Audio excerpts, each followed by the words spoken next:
Bom dia, boa tarde, boa noite, bem-vindos ao canal da Mel, bem-vindos a mais um episódio dos comentários de Ellen White sobre a lição da Escola Sabatina dos Adultos. Muito obrigada por sua companhia, que Deus abençoe cada um de vocês. Vamos lá para a 12ª lição e o título dessa semana é Morrer como Semente. Sábado 10 de setembro. Todos que quiserem produzir fruto como cooperadores de Cristo precisam cair na terra e morrer. A vida precisa ser lançada no sulco da necessidade do mundo. O amor a si mesmo e o egoísmo têm que perecer, mas a lei do sacrifício próprio é a lei da autopreservação. A semente sepultada no solo produz fruto e este, por sua vez, é plantado. Assim se multiplica a seara. O lavrador preserva sua semente, lançando-a fora. Desse modo, na vida humana, dar é viver. A vida que será preservada é a que é entregue liberalmente ao serviço de Deus e do ser humano. Aqueles que pela causa de Cristo sacrificam a vida neste mundo a conservarão para a eternidade. Parábolas de Jesus, página 46. Os que lavram o solo têm sempre diante de si essa ilustração. De ano em ano conservam seu abastecimento de cereais, por assim dizer, atirando fora a melhor parte. Por algum tempo ela deve estar oculta no chão, sendo cuidada pelo Senhor. Então aparece a haste, depois a espiga e depois o grão. Mas esse desenvolvimento não pode ocorrer a menos que o grão seja enterrado de modo que fique oculto e aparentemente perdido.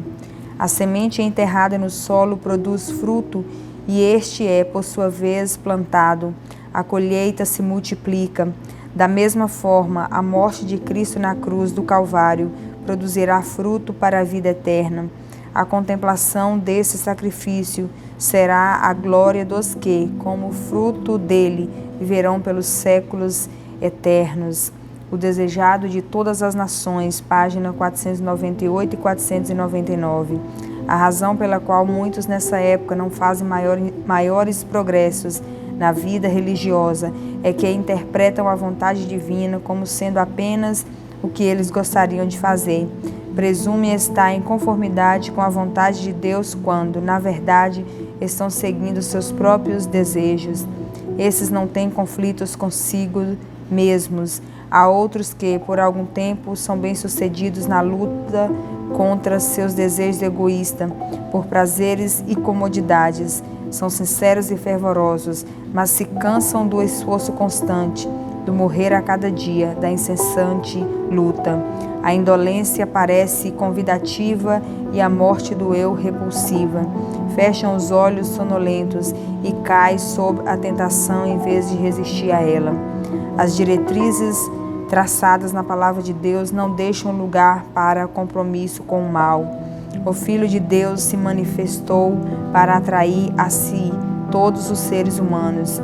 Não veio para embalar o mundo em seu sono, mas para indicar o caminho estreito em que todos devem seguir para alcançar, afinal, os portais da cidade de Deus. Seus filhos precisam seguir por onde ele abriu o caminho, seja qual for o sacrifício do bem-estar ou da transigência egoísta, seja qual for o curso do trabalho ou sofrimento, precisam manter constante batalha contra o eu. Atos dos Apóstolos, página 360. Domingo, 11 de setembro, submissão para o serviço. Paulo nos admoesta, não tendo em vista somente os próprios interesses, mas também os dos outros. Pede-nos que possuamos o sentimento de Cristo Jesus, que, mesmo existindo na forma de Deus, não considerou o ser igual a Deus, algo que deveria ser retido a qualquer custo. Pelo contrário, ele se esvaziou, assumindo a forma de servo, tornando-se semelhante aos seres humanos e reconhecido em figura humana. Ele se humilhou, tornando-se obediente até a morte e morte de cruz. Filipenses capítulo 2, do verso 4 ao verso 8. Paulo estava convencido de que, se os homens pudessem ser conduzidos a considerar o sacrifício estupendo feito pela majestade do céu, o egoísmo seria banido dos corações. O apóstolo se deteve demoradamente sobre o ponto após ponto, para que pudéssemos compreender de alguma forma a maravilhosa condescendência do Salvador em favor dos pecadores. Ele dirige primeiro a atenção para a posição que Jesus Cristo ocupava nos céus, junto ao Pai. Revela-o em seguida renunciando à sua glória, sujeitando-se voluntariamente às condições humildes da vida humana, assumindo as responsabilidades de servo e tornando-se obediente até a morte mais ignominiosa e revoltante, a mais penosa, a morte de cruz. A Ciência do Bom Viver, página 321 e 322. Foram-me mostrados os valdenses e o que eles sofreram por causa de sua religião. Eles estudavam conscienciosamente a palavra de Deus e viviam segundo a luz que possuíam. Foram perseguidos e expulsos de seus lares. Suas posses, obtidas mediante trabalho duro, foram-lhes confiscadas e suas casas queimadas. Fugiram para as montanhas e ali enfrentaram terríveis sofrimentos. Suportaram fome, fadiga, frio e nudez. A única veste que muitos puderam obter era a pele de animais. E, no entanto, os dispersos e desabrigados se reuniam para unir as vozes em cânticos de louvor a Deus, porque eram tidos por dignos de sofrer pelo nome de Cristo. Eles se encorajavam e animavam uns aos outros e até manifestavam gratidão por seu miserável abrigo. Muitos de seus filhos ficaram doentes e morreram de frio e fome.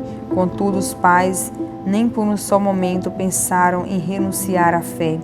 Eles prezavam o amor e o favor de Deus acima de todas as facilidades e riquezas terrenas.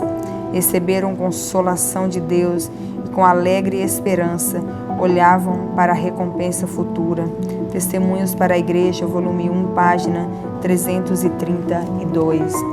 Deus que é obreiros de oração, fiéis, que semeiem junto a todas as águas. Isaías capítulo 32, verso 20. Os que assim trabalham ficarão surpresos ao verificar que as provas suportadas resolutamente em nome e na força de Jesus darão firmeza à fé e renovarão o ânimo. No caminho da obediência humilde encontram-se segurança e poder, conforto e esperança. A recompensa, porém, será finalmente perdida pelos que nada fazem por Jesus. As mãos fracas serão incapazes de agarrar-se ao poderoso. Os joelhos débeis deixarão de servir de sustentáculos no dia da adversidade. Os obreiros bíblicos e obreiros cristãos receberão a gloriosa recompensa e ouvirão as palavras: muito bem, servo bom e fiel, venha e participe da alegria do seu Senhor. Mateus capítulo 25, verso 21. Testemunhos para a Igreja, volume 4, página 68 e 69. Segunda-feira, como eu sempre falo aqui, segunda-feira não é dia de preguiça, assim como os outros dias também, gente. Mas é dia de estudar a palavra de Deus, inclusive ouvir os comentários de Ellen White sobre a lição da escola sabatina. Segunda-feira, 12 de setembro, morrer antes de conhecer. Os que procuram a justiça de Cristo irão se deter nos temas da grande salvação. A Bíblia é o celeiro que lhes supre a alma com o alimento nutritivo. Meditam sobre a encarnação de Cristo, contemplam o grande sacrifício feito para salvá-los da perdição, para levar a eles o perdão, a paz e a justiça eterna. A alma é inflamada com esses grandes e elevados temas. A santidade e a verdade, a graça e a justiça ocupam os pensamentos. Morre o eu e Cristo vive em seus servos. Na contemplação da verdade arde neles o coração, como o coração de dois discípulos dos 2 discípulos enquanto viajavam para Emaús, e Cristo andou com eles pelo caminho, expondo-lhes os trechos das Escrituras que falavam sobre si mesmos. Testemunhos para ministros e obreiros evangélicos, página 87 e 88. O céu terá custado bem pouco se o obtivermos enfrentando o sofrimento. Precisamos negar a nós mesmos ao longo de todo o caminho, morrer para o eu diariamente, deixar que somente Jesus apareça e ter em vista continuamente sua glória.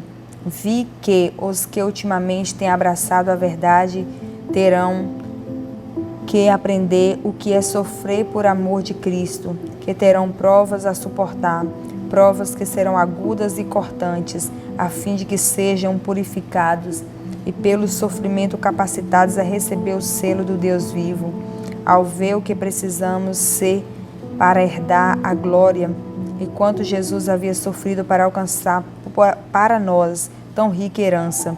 Orei para que fôssemos batizados nos sofrimentos de Cristo, a fim de não recuarmos nas provas, mas sofrê-las com paciência e alegria, sabendo que Jesus havia sofrido para que, por sua pobreza e sofrimento, fôssemos enriquecidos. Disse o anjo: neguem a si mesmos, vocês precisam caminhar depressa. Alguns de nós têm tido tempo de obter a verdade e progredir passo a passo, e a cada passo dado nos tem proporcionado força para o seguinte: porém, agora o tempo está quase terminado, e o que durante anos temos estado a aprender, eles terão de aprender em poucos meses. Terão também muito que desaprender e muitos que tornar a aprender. Primeiros Escritos, página 67. Cristo é o nosso exemplo. Por nossa causa, ele se fez pobre a fim de que, pela sua pobreza, enriquecêssemos. 2 Coríntios, capítulo 8, versículo 9. Ele ensinou que todos devem se unir em amor para trabalhar como ele trabalhava, para fazer sacrifícios como ele fazia e para amar como filhos de Deus. Pratiquemos a abnegação de Cristo. Vamos nos vestir com simplicidade, mas com asseio. Gastemos o menos possível conosco. Tenhamos no lar um cofrinho de moedas, no qual possamos depositar o dinheiro poupado nos pequeninos atos de abnegação. Dia a dia, obtenhamos compreensão mais clara da Palavra de Deus e aproveitemos todas as oportunidades para comunicar aos outros o conhecimento adquirido. Não nos cansemos de fazer o bem, pois Deus nos está constantemente comunicando a grande bênção de seu dom ao mundo. Cooperemos com o Senhor Jesus e Ele nos ensinará as inestimáveis lições de seu amor. Testemunhos para a Igreja, volume 9, página 103. Terça-feira, 13 de setembro, disposição para ouvir. Eli era um homem bom e puro quanto à moral, mas era muito condescendente. Ele incorreu no desagrado de Deus porque não fortaleceu os pontos fracos de seu caráter. Não queria ferir os sentimentos de ninguém e não teve a coragem moral necessária para repreender e reprovar o pecado. Seus filhos eram homens perversos, contudo, ele não os removeu de seu cargo de confiança. Esses filhos profanaram a casa de Deus. Ele sabia disso e sentia tristeza pelas consequências, pois amava a pureza e a justiça, mas lhe faltava força moral suficiente para suprimir o mal. Ele amava a paz e a harmonia e tornou-se cada vez mais insensível quanto à impureza e ao crime. Testemunhos para a Igreja, volume 4, página 447. Durante os primeiros 3 anos de vida do profeta Samuel, sua mãe lhe ensinou cuidadosamente a distinguir entre o bem e o mal, por meio de todo objeto familiar de que estava rodeado. Ela procurou levar-lhe os pensamentos para o Criador, cumprindo o voto de dar o filho ao Senhor. Com grande abnegação, ela o colocou sob o cuidado de Eli, o sumo sacerdote, para ser educado para o serviço da casa de Deus. Seu preparo precoce o levou a escolher manter sua integridade cristã. Que recompensa foi a de Ana? E que incentivo para a fidelidade foi seu exemplo? Orientação da criança, página 136. Deus deu aos seres humanos olhos para que vejam as maravilhas de sua lei. Deu-lhes ouvidos para que ouçam sua mensagem, apresentada pelas palavras do pregador. Deu às pessoas o dom da fala para que apresentem Cristo como Salvador e Perdoador do pecado. Com o coração, os homens creem para a justiça e com a boca fazem confissão para a salvação. Romanos capítulo 10, versículo 10. Todos devem vigiar os sentidos, caso contrário, Satanás conseguirá vencê-los, pois eles são as vias de acesso à mente. Você deve se tornar uma fiel sentinela de seus olhos, ouvidos e todos os sentidos, se quiser dominar a mente e impedir que pensamentos fúteis e corruptos a manchem. Só o poder da graça para realizar essa tão desejável obra.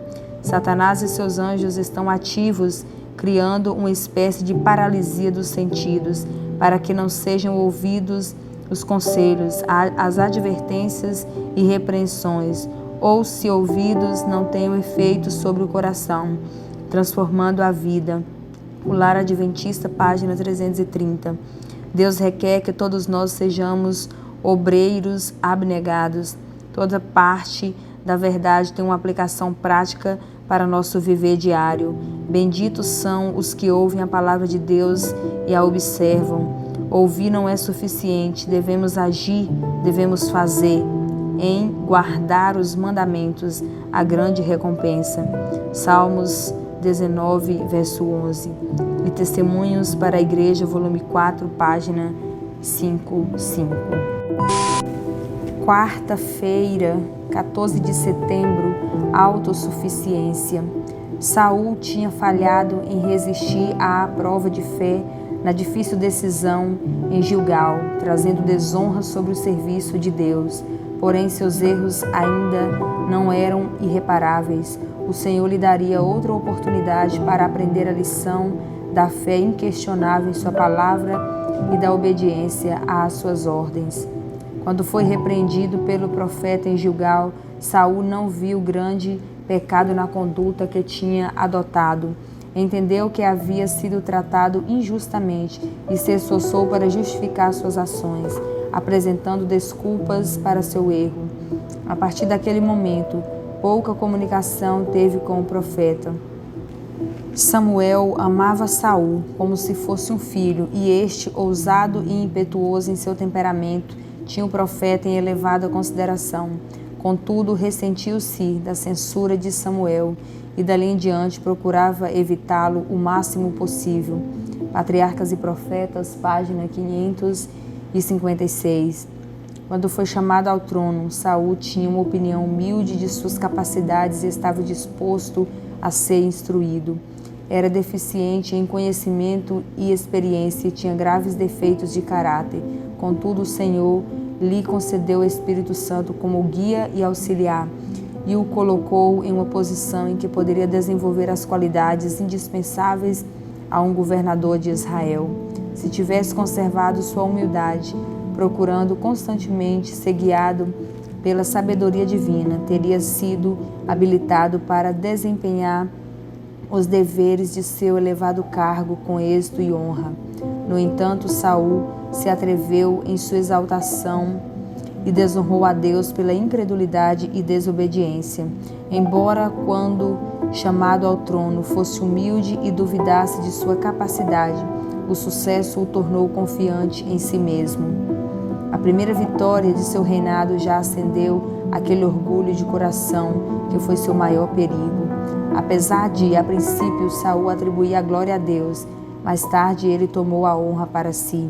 Perdeu de vista sua dependência de Deus e em seu coração se afastou do Senhor.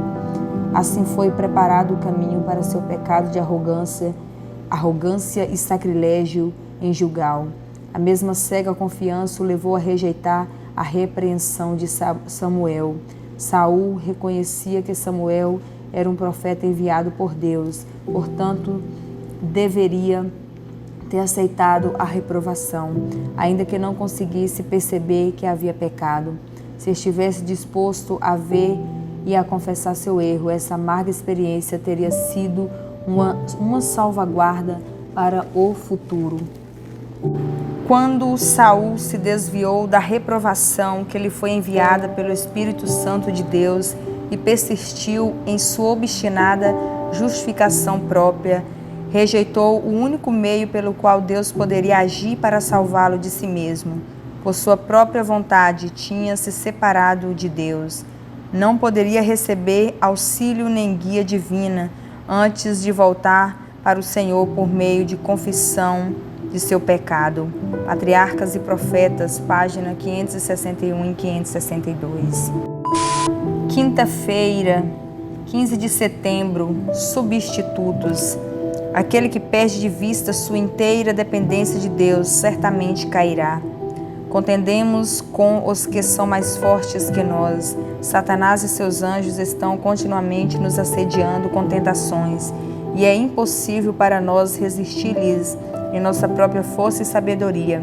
Assim, sempre que permitimos que nosso coração seja desviado de Deus, sempre que condescendemos com a exaltação própria, com a confiança em nós mesmos, é certo que seremos vencidos. Obreiros Evangélicos, página 322 e 323. Coloquem em Deus toda a sua confiança. Quando agem contrariamente, então é tempo de fazer uma parada. Detenham-se exatamente onde estiverem e mudem a ordem das coisas. Clamem a Deus em sinceridade, com fome de alma. Lutem com os poderes celestiais até que alcancem a vitória. Coloque todo o ser nas mãos do Senhor, alma, corpo e espírito, e resolvam ser seu amorável e consagrado instrumento, movido por sua vontade, regido por sua mão, possuído pelo Espírito. Então verão claramente as coisas celestiais. Se permitíssemos que nosso espírito se detivesse mais em Cristo e no mundo celestial, encontraríamos poderoso incentivo e auxílio em lutar as batalhas do Senhor. O orgulho e o amor ao mundo perderão o poder ao contemplarmos as glórias daquela terra melhor, que tão cedo será nossa pátria. Ao lado da beleza de Cristo, todos os atrativos terrestres parecerão de pouco valor. Filhos e filhas de Deus, página 105. Zorobabel tinha ido a Jerusalém para edificar a casa do Senhor, mas se viu cercado de dificuldades. Seus adversários desanimaram o povo de Judá, inquietando-o a edificar e o forçaram a parar com a obra. Mas o Senhor se interpôs em favor dele e a casa foi terminada. As mesmas dificuldades que foram criadas para atrapalhar a restauração e o desenvolvimento da obra de Deus, e as grandes montanhas de dificuldades que surgiram no caminho de Zorobabel serão enfrentadas por todos os que hoje são leais a Deus e a sua obra. Muitas invenções humanas são usadas para executar planos segundo a mente e a vontade de indivíduos com quem o Senhor não está trabalhando, mas não são palavras jactanciosas, nem uma multidão de cerimônias que mostram que o Senhor está atuando junto a seu povo. O suposto poder do agente humano não decide essa questão. Aqueles que se colocam em oposição à obra do Senhor podem conseguir atrapalhar por um tempo, mas o Espírito que sempre guiou a obra do Senhor continuará a guiá-la hoje, não por força nem por poder, mas pelo meu Espírito, diz o Senhor dos Exércitos. Zacarias capítulo 4, verso 6. O Senhor deseja que toda alma seja forte em sua força. Quer que olhemos para Ele e recebamos dele as orientações. Comentários de Ellen White. Comentário Bíblico Adventista do Sétimo Dia, volume 4, página 1300. A dispensação em que vivemos deve ser, para os que pedem, a dispensação do Espírito Santo. Peçam a Ele a bênção. É tempo de sermos mais dedicados em nossa devoção. É confiado a nós o trabalho árduo, ainda que feliz e glorioso, de revelar Cristo aos que estão em trevas. Somos chamados para proclamar as verdades especiais para este tempo. Para tudo isso é essencial o derramamento do Espírito Santo. Devemos orar por isso. O Senhor espera que peçamos a Ele. Ainda não nos empenhamos nessa tarefa com todo o coração. Testemunhos para ministros e obreiros evangélicos, página 511 e 512. Sexta-feira, mais um final de semana chegando. Quero desejar para você e para sua família um excelente sábado, esse presente que Deus nos concede a cada semana. Olha só, vamos para o estudo adicional, sexta, 16 de setembro. A submissão à vontade de Deus ocorre quando morremos para nossos desejos. Isso abre o caminho para o serviço aos outros. Não podemos viver para Deus sem nos tornar um sacrifício e sem viver abertos à voz divina. Para submeter nossa vontade à vontade do Pai, devemos ver os perigos de confiar em nós mesmos e em substitutos da palavra e do poder de Deus. A submissão à vontade divina é o cerne da vida cristã. Por isso, o Senhor pode permitir que os crisóis nos ensinem a depender dele. A negligência de Eli é claramente apresentada diante de todo o pai e mãe da terra. Como resultado de seu afeto não santificado e de sua má vontade em cumprir um dever desagradável, fez uma colheita de iniquidade em seus filhos perversos. Tanto o pai que permitiu a impiedade como os filhos que a praticaram eram culpados diante de Deus. E ele não aceitaria oferta nem sacrifício por sua transgressão. Ellen White, Orientação da Criança, página 193. Que Deus te abençoe e até a próxima.